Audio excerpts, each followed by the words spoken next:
Hey everybody, Gina DeLuca here. First, thank you for all your lovely comments on the last video. You guys missed me. It's nice to be missed. I'm very glad to be back. Very, very glad. I had some people asking about how the last painting turned out. And so here it is. The blue never really showed up. In a couple of spots it kind of peeked through, but the color stayed very true. Not much of the silver showed up, just a tiny bit of it, as you can see. But I still think it looks pretty. It looks like agate to me, which I love. Today I am going to try something that has been in my head since I broke my thumb. I actually had this in my head before I broke my thumb, and I've had to sit on it, which has been driving me crazy, but it gave me the opportunity to run through the motions and how I think it would play out in my head 100 times. And so hopefully I'll get close to what I was picturing. I want to do this on a big canvas. All right, colors. I wanted to do this in metallics so that it would look like liquid metal, but I was out of some of my colors. So today we were going to be going for a liquid fire. I have cadmium red deep hue, cadmium yellow deep hue. I'm using the deep hue because the light hue always tends to sell up on me. I might get cells. I usually do. But I'm kind of testing the motion here first, and then I will go to the more expensive, less cellular mediums if I get it to where I like it. I have Napthol Crimson, but I have added a bit of the yellow and some titanium white to it, just to give a little more contrast from the red. They were very close. I did add a touch of the Basics titanium white to the yellow as well. Artist Loft copper. I had to get some metallic in there. And I've mixed a white. It's not really a white. It has like a drop of the cadmium yellow deep hue in it, and it makes a warmer white, almost a buttercream color. And then I have the Artist Loft black flow acrylic, which I'll be using for my background. I have mixed these 1 part paint to 1.5 parts Floetrol, and then a 1/2 part of the Liquitex pouring medium. I'm very disorganized now. I organized my area and now I can't find anything. The Liquitex, yes, pouring medium. I find that sometimes helps me to not get cells. Although Floetrol seems to give me cells no matter what I do. But if it's supposed to look like liquid, the cells could just look like drips or droplets, or so it may work. I am, again, testing the motion more than anything. Okay. Ooh, which do I want to do first? Because I put the Liquitex pouring medium in, this paint will dry faster than if I had just used Floetrol. So now the dilemma, which I hadn't really thought of before, is do I put the paint in the cup first, or do I put down the base coat first? You don't want the base coat to dry on you. I'm gonna have to be very quick about this. All right, I will do my cup first.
Now to quickly apply a base coat.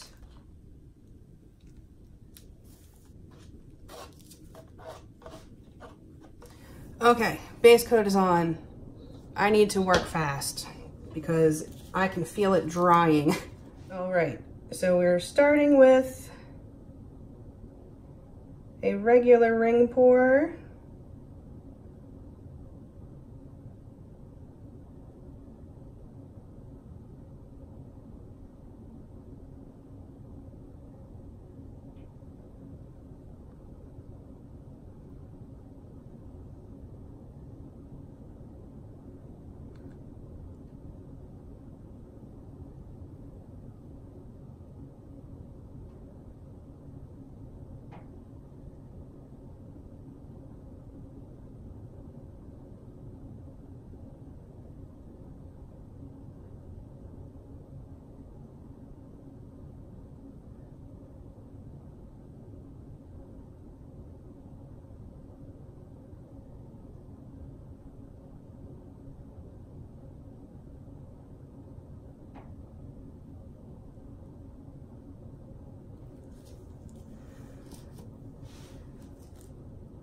Okay, not exactly what I wanted. I wanted more white down here. Most of my white just seemed to sink, which white does. But there was a clump of something. And before I tilt, I want to get it. And I think I just pushed it down.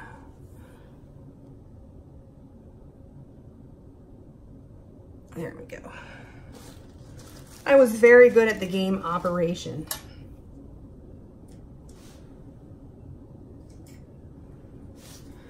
And I messed this up, so let me fix it.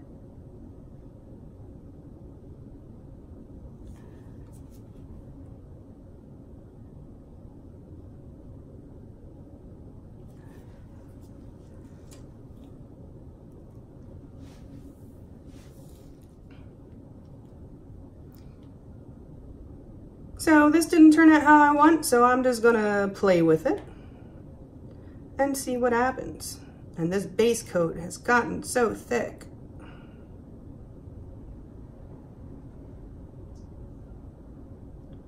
So Floetrol and paint makes a fantastic base coat, but I have seen some horror stories from people who have mixed their mediums. So like if you use Floetrol in your base coat, but just Liquitex pouring medium in your pour, it can lead to undesirable effects.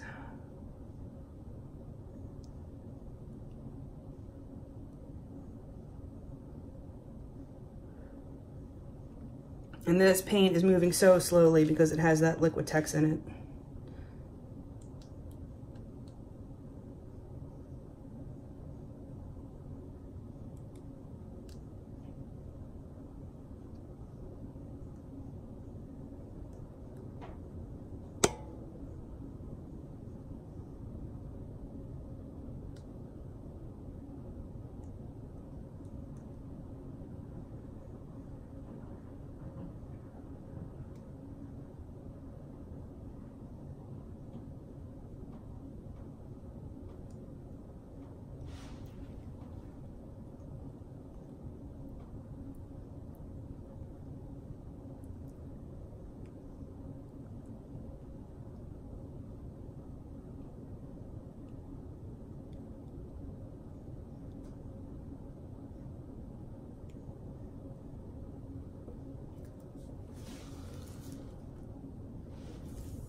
Not exactly what I was going for, but that's okay.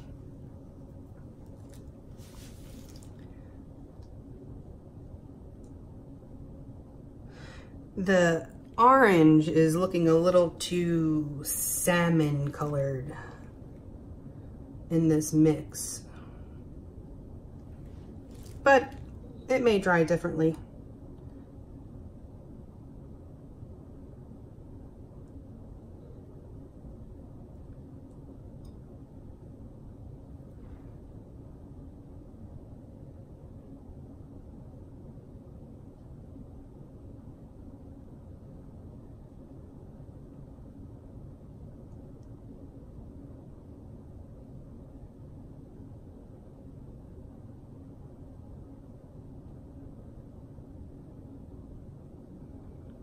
I want to maximize this 3D effect. So I'm gonna have to lose some of that copper.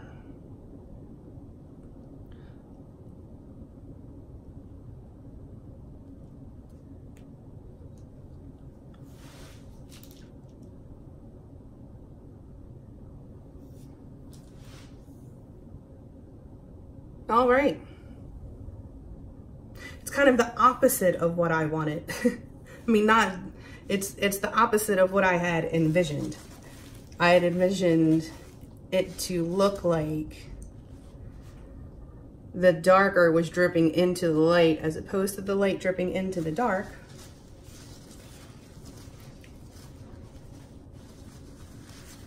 Still groovy though. So I'm gonna clean up and I will bring you in for a close-up. Back in a few. Okay, here it is. So color-wise, I don't love that orange. I probably would have been fine if I just left it alone. The yellow, I like the white. I like the white's not too white. It has just a hint of the yellow in it. I don't like how I left the black in the center there. I was a little too quick with my exit. And I may actually want to turn that just into a straight ribbon instead of a curly Q like that. I'm gonna have to ponder that. But that's why you do test pours. So, yeah, I learned something. I'll get there. I'll get what I'm looking for. But I hope you enjoyed. Please like and share and subscribe and all that good stuff. Do check out the description box below for links to my PayPal tip jar if you feel so inclined to get you stocked up in paints. Go make some art. Our Facebook group, join us there. Post your masterpieces. Ask your questions. My website, the link is there as well, where you can purchase my paintings or music. And the Amazon link. If you enter through that link, anything that you purchase off the entire site of Amazon, I receive a small commission of at no additional cost to you. So, I think that's it. I hope you enjoyed, you guys. Thank you for all your I miss you wishes. It really made me feel good. And try to stay warm out there.